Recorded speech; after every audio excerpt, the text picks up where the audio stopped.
오늘은 곤고한 영혼을 가지고 있는 자들에게라는 제목으로 하나님 말씀을 나누고 또 기도의 제목을 삼아 주께 나아가기를 원합니다. 우리 지난 시간에 금요 기도회 때 영적 침체에 대해서 나눴죠. 여기에 대해서 도움을 얻었다고 하신 분들도 계시고 또 저 스스로도 체험상 영혼의 곤고함을 느끼고 있는 이때에 우리 금요일에 같이 기도하는 우리 기도의 용사들이 이 문제를 좀 살펴보면서 더욱더 기도의 제목을 삼아 담대히 하나님 보좌 앞에 나아가야겠다 이런 생각이 좀 들었습니다. 오늘 본문을 보니까 시편 90편에 우리가 어떤 구절들을 단독적으로는 알고 있는데 전체적으로 살펴보니까 지금 시편 기자가 하나님 앞에 징계를 받고 있는 것 같아요. 그래서 영혼의 곤고함을 느끼고 있는 것 같습니다. 그 연수의 자랑은 수고와 슬픔뿐이요. 우리가 주의 노예에 소멸되어 주의 분내심에 놀랍니다. 주께서 우리 죄악을 주의 앞에 놓으시며 우리의 은밀한 죄를 주의 얼굴빛 가운데 두셨사오니. 지난 시간에 영혼의 침체, 영적 침체가 우리가 알지 못하는 일들로도 일어난다고도 했는데 오늘 본문에 보니까 분명히 징계받아야 될 일들이 있었던 것 같아요. 그러니까 이유가 분명하든 또 우리가 모르는 이유로 하나님께서 그 얼굴빛을 감추시든 분명한 것은 이러한 영적 침체에는 하나님의 선한 뜻이 있다. 우리 지난 시간에 배웠죠. 오늘은요. 한 가지가 오늘 주제인데요. 바로 이 영적 침체의 기간, 하나님께서 얼굴빛을 가리시는 시간, 주께서 우리를 징계하시는 시간을 온전히 받으라. 이게 오늘 주제입니다. 온전히 통과하라. 하나도 감하지 말고 주께서 작정하신 시간을 온전히 인내하라. 이거는 거의 영혼의 돌직구에 가까워요.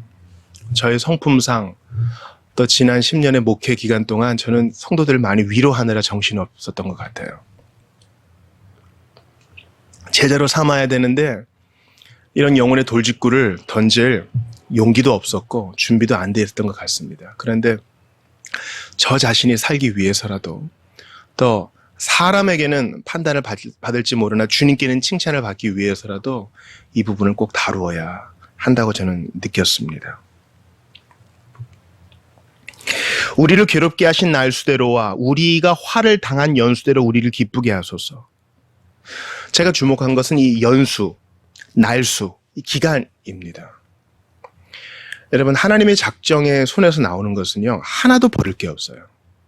여기서 하나도 버릴 것이 없다는 것은 그 목적이 매우 선하고 또한 하나님께서 훈련하시는 방식도 매우 선하고 아름답고 하나님의 영광을 위한 것이며 또한 그 기간도 덜하지도 않고 더하지도 않다는 것을 우리가 받아들여야 됩니다.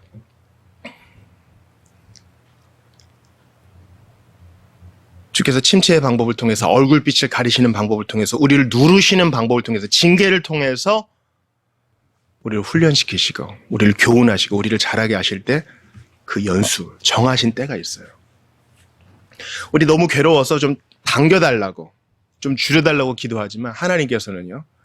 그 때를 정해놓으셨어요. 우린 모르죠. 그래서 우리가 성숙한 기도를 드리려 한다면 주여 이 날을 단축시켜 주소서라고도 기도할 수도 있지만 한 걸음 더 나아가서는 주여 이 기간 동안 당신이 우리에게 가르치고자 하시는 바를 온전히 배우게 하소서. 그래서 대충 넘어가는 것이 아니라 온전히 교훈을 받고 온전히 연단을 받아 하나님께서 오케이 하셔서 이때를 통과하게 하소서. 이렇게 기도해야 할 것입니다. 목적은 하나님이 우리에게 주고자 하시는 교훈을 받고 하나님이 원하시는 대로 연단을 받고 아들의 형상대로 빚음을 받는 것에 있기 때문입니다. 연수에 대해서 몇 가지 한번 참고 선고들을 보죠. 누가복음 21장 24절이에요. 그들이 칼날에 죽임을 당하며 모든 이방에 사로잡혀 가겠고 예루살렘은 이방인의 때가 차기까지 이방인들에게 짓밟히리라. 이방인의 때가 차기까지 하나님께서 이방인들에게 하나님 백성 예루살렘을 짓밟히게 허용하시는 때가 있다는 거예요. 그 때가 찰 때까지 짓밟힌다 그랬어요. 그러니까 이런 성경의 표현이 우리의 마음에 좀 와닿아야 돼요. 우리는 줄여달라 하지만 주님은 때가 찰 때까지라고 말씀하세요. 요한계시록 6장 11절도 보세요. 각각 그들에게 흰 두루마기를 주시며 이르시되 아직 잠시 동안 쉬되 그들의 동무 종들과 형제들도 자기처럼 죽임을 당하며 그 수가 차기까지 하라 하시더라. 그 수가 차기까지. 연수도 차야 되지만 순교자의 수가 차기까지 하나님께서 허용하신 일들이 있다는 것입니다. 갈라디아서 4장 4절은 너무 유명하죠. 때가 참에 하나님이 그 아들을 보내사 여자에게서 나게 하시고 율법 아래에 나게 하신 것은. 백성들의 기도가 있어요. 언제까지입니까? 속히 메시아를 보내주소서, 이런 기도가 있죠. 속히 오게 하소서. 백성들은 그렇게 기도하고 하나님은 때가 참에 아들을 보내십니다. 아, 그렇군요. 나는 하나님께 얼마나 많이 빨리빨리를 외쳤습니까? 그러나 주님은 때가 차면 이렇게 응답하십니다.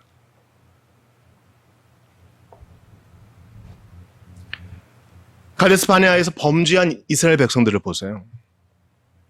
열 정탐꾼으로 말미암아 악한 누룩이 이스라엘 전체에 퍼졌죠. 주님의 처방은 무엇입니까? 40년이 찰 때까지 훈련을 받고 그 이후에 다음 세대가 들어가리라. 주님 줄여주십시오. 그게 우리의 기도가 아니라 이 정한 시간 온전히 주님의 훈련을 받아 사람이 떡으로만 살 것이 아니고 보이는 것으로 살 것이 아니라 하나님 말씀으로 살 것이다. 약속 붙들며 살 것이다. 요거 배우게 하소서. 이거 안 배우면 40년이 그냥 아무 의미 없어요. 이거 안 배우면 40년 줄여가지고 10년 만에 들어가도 아무 소용없어요. 여러분, 야곱이요, 신부를 얻기 위해서 7년을 기다리잖아요. 그 연수가 중요한 게 아니에요. 그동안 야곱의 힘이 빠지고 더 이상 잔머리 굴리는 낮은 수, 악한 수를 가진 사람의 형상은 버리고 주님 닮아가는 거, 하나님이 원하시는 복의 사람이 되어지는 것이 목적인 거예요. 주님, 이 목적을 온전히 이루소서. 이게 우리 기도 제목이 돼야 됩니다. 이사야 23장 15절 봐요. 그날로부터 두로가 한 왕의 연한같이 70년 동안 잊어버린 바 되었다가 70년이 찬 후에는 두로는 기생의 노래같이 될 것이라. 두로가 70년 동안 고난당하다가 그 이후에는 회복될 거라는 거예요. 이런 말씀이 이사야 23장 17절에 또 나와요. 70년이 찬 후에 여호와께서 두로를 돌보시리니. 이게 문자적인 70년, 문자적인 두로가 아닌가 알겠죠? 우리 주님이 기적을 많이 행하신 도시가 변화되지 않는 걸 보시면서 두로랑 비교하세요. 야, 여기서 행한 기적을 시돈과 두로에서 행했으면 다 회개했을 거야. 주님이 말씀하시는 게 뭔지 아시겠죠? 예수님은요, 두로가 회복될 것을 복음서에서 성취시키시는 거예요. 두로, 한때는 교만했고 하나님 백성을 미워했고 멸망당한 곳이었으나 주님이 70년이 차면 회복시키겠다 하세요. 주님, 저의 70년이 차기까지 저희도 온전히 겸손을 배우게 하소서. 근데 제가 좀 보여요, 이제. 하나님이 정하신 때 그 기간에 훈련을 받아야 되는데 계속 버티는 거예요. 하나님은 고치시려고 하고 사람은 버팅기고. 신자들 안에서도 보여요. 대단히 가슴 아픈 일이에요. 그러니까 힘을 빼고 말로 할 때 들어야 됩니다. 인생 채찍으로 교훈하시기 전에 주께서 우리에게 교훈 주실 때 받아야 돼요. 우리를 살짝 누르실 때, 아, 주님의 사인으로 알고 겸손히 받아야 되는데 안 그런 일들이 저는 보여요. 그래서 가슴이 아픕니다. 예레미야 25장 12절도 보세요. 여호와의 말씀이니라. 70년이 끝나면 내가 바벨론의 왕과 그의 나라와 갈대아인의 땅을 그 죄악으로 말미암아 벌하며 영원히 폐허가 되게 하되. 70년은 이제 포로로 잡혀가는 기간이죠. 이 기간 동안에 하나님께서는 이스라엘을 대적한 자들을 벌하신다. 그러니까 우리를 낮추시는 동안 주님이 하시는 일이 있어요. 그러니까 이 시간을 땡겨달라고 또 연장시켜달라고 할 게 아니라 그 기간 동안 주님의 뜻을 이루소서. 이게 우리 기도 제목이 돼야 돼요. 예레미야 29장 10절 보세요. 여호와께서 이와 같이 말씀하시니라. 바벨론에서 70년이 차면 내가 너희를 돌보고 나의 선한 말을 너희에게 성취하여 너희를 이곳으로 돌아오게 하리라. 아멘. 70년이 차야 돼요. 때가 차야 됩니다. 한때 두 때 반때가 지나야 돼요. 그러니까 우리가 요한계시록 15장, 16장 돌아오는 주에 보는데요. 하나님이 나팔의 재앙, 대접의 재앙, 인의 재앙 이렇게 보내시잖아요. 그게 다 지나가야 돼요. 그 기간 동안 하나님이 또 회개할 기회를 주시고. 다시 한번 강조합니다. 우리를 괴롭게 하신 날수대로와 우리가 화를 당한 연수대로 주님이 우리를 누르실 때가 있어요. 주님 진에게 다 빠져 죽을 것 같습니다. 바로 그럴 때에 우리의 기도 제목에 초점이 모여야 된다고요. 주님의 뜻을 이루소서. 하나님께서 나의 밖에서 하시는 일, 나의 안에서 하시는 일 온전히 받겠습니다. 하나도 남김없이 훈련을 다 받겠습니다. 나의 소리를 죽이고 주님의 목소리를 듣게 하시며 나의 뜻을 굽히고 당신에게 온전히 맡기겠습니다. 이게 우리 기도 제목이 되어야 할 줄 믿습니다. 그럴 때 우리에게 베푸신 은혜가 있어요. 제가 선교사님 기도 편지 보다가 이 선구를 보고 얼마나 가슴이 뛰던지요. 여러분 성경 찾아보세요. 이사야 30장 18절에서 26절이에요. 이사야 30장 18절에서 26절이에요. 이제 때가 참에 하나님께서 우리를 회복시키실 때 정신 못 차리게 우리를 회복시켜 주세요. 정신 못 차리게 복을 부어 주신다고요. 그러니 이 때를 잘 기다려야 되겠죠. 이 때를 잘 훈련 받아야 되겠죠. 성경 읽어볼게요. 이사야 30장 18에서 26절이에요. 합독합니다. 시작. 그러나 여호와께서 기다리시나니 이는 너희에게 은혜를 베풀려 하심이요 일어나시리니 이는 너희를 긍휼히 여기려 하심이라. 대저 여호와는 정의의 하나님이시라. 그를 기다리는 자마다 복이 있도다. 아멘. 시온에 거주하며 예루살렘에 거주하는 백성아, 너는 다시 통곡하지 아니할 것이라. 그가 내 부르짖는 소리로 말미암아 내게 은혜를 베푸시되 그가 들으실 때에 내게 응답하시리라. 주께서 너희에게 환난의 떡과 고생의 물을 주시나 내 스승은 다시 숨기지 아니하시리니 내 눈이 내 스승을 볼 것이며 너희가 오른쪽으로 치우치든지 왼쪽으로 치우치든지 내 뒤에서 말소리가 내 귀에 들려 이르기를 이것이 바른 길이니 너희는 이리로 가라 할 것이며 또 너희가 너희 조각한 우상에 입힌 은과 부어 만든 우상에 올린 금을 더럽게 하여 불결한 물건을 던진같이 던지며 이르기를 나가라 하리라. 내가 땅에 뿌린 종자에 주께서 비를 주사 땅이 먹을 것을 내며 곡식이 풍성하고 기름지게 하실 것이며 그날에 내 가축이 광활한 목장에서 먹을 것이요 바가는 소와 어린 나귀도 키와 쇠스랑으로 까부르고 맛있게 한 먹이를 먹을 것이며 그게 살육하는 날 망대가 무너질 때에 고산마다 줄령마다 그 뒤에 개울과 시냇물이 흐를 것이며 여호와께서 자기 백성의 상처를 싸매시며 그들의 맞은 자리를 고치시는 날에는 달빛은 햇빛과 깼고 햇빛은 7배가 되어 7날의 빛과 같으리라. 아멘. 무슨 말이 더 필요해요? 그날이 어떤 날이에요?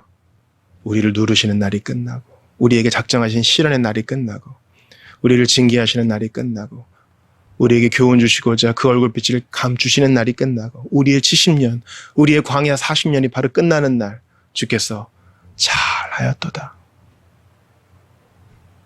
내 아들의 형상을 네 안에 이루기까지 잘 인내하였도다.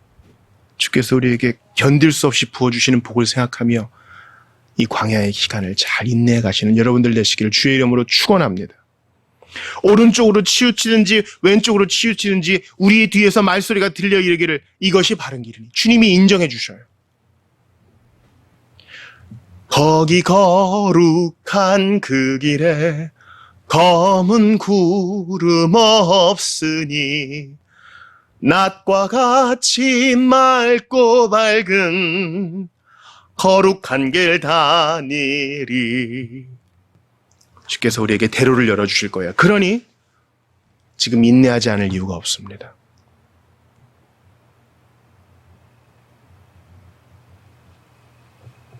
여호와께서 기다리시나니 우리가 인내하는 이 시간 동안 주님이 함께 인내하시며 기다려주세요. 혼자 가는 길 아닙니다. 잘못은 내가 했으나 주님이 같이 짐 져주시고 가는 길이에요. 우리 하나님은 자비로우신 분이에요.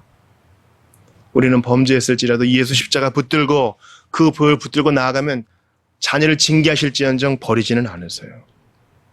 그러므로 우리를 괴롭게 하신 날수, 우리를 죽이시려 함이 아니요 우리를 살리시려 함입니다. 우리가 화를 당한 연수, 우리를 버리시고자 함이 아니요 연단하셔서 그 아들의 형상을 드러내고자 하심인 것입니다. 미켈란젤로를 보세요. 그는 진정한 예술은 그림이 아니라 그랬죠. 그는 오히려 회화를 우습게 여겼습니다. 이 덩어리 속에 감추어져 있는 온전한 형상이 있는데 그거를 조각가가 탁 망치와 끌과 정으로 끌어낸다고 생각한 거예요. 그래서 그림을 그려도 어쩔 수 없는 이 회유와 압력 속의 그림을 그려도 조각가 미켈란젤로 다 이렇게 씁니다. 여러분, 우리는 아직 완성되지 않은 덩어리예요. 주님이 그 사랑의 정과 사랑의 망치와 끌로 우리를 다듬으셔서 예수님 닮게 만드십니다. 언제까지요? 조각 다 끝날 때까지.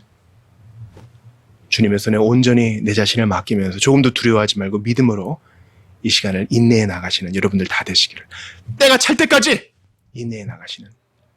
주님 목적이 이루어지기 전까지는 때를 줄이거나 늘리거나 할 수 없습니다. 이 때가 찰 때까지 인내하게 하소서. 주님만 영광 받으소서. 이렇게 기도해 나가시는 여러분들 다 되시기를 주의 이름으로 축원합니다. 우리 이 시간 주신 말씀을 붙들면서 주님, 영혼의 곤고함을 느낍니다. 날은 덥고 좋지 않은 소식들은 들립니다. 때로 주님이 내게 너무 멀리 있는 것처럼 느껴질 때 있습니다. 그렇다 할지라도 내게 주신 이 시험, 내게 허락하신 이 테스트, 나를 낮추시고 징계하시고 연단하시는 바로 이때 이 기간을 온전히 받으며 온전히 통과하며 온전히 인내할 수 있도록 도와주소서. 주님의 뜻만이 온전히 이루어지게 하소서. 예수님 함께하여 주시옵소서. 주신 말씀 붙들고 같이 기도하겠습니다.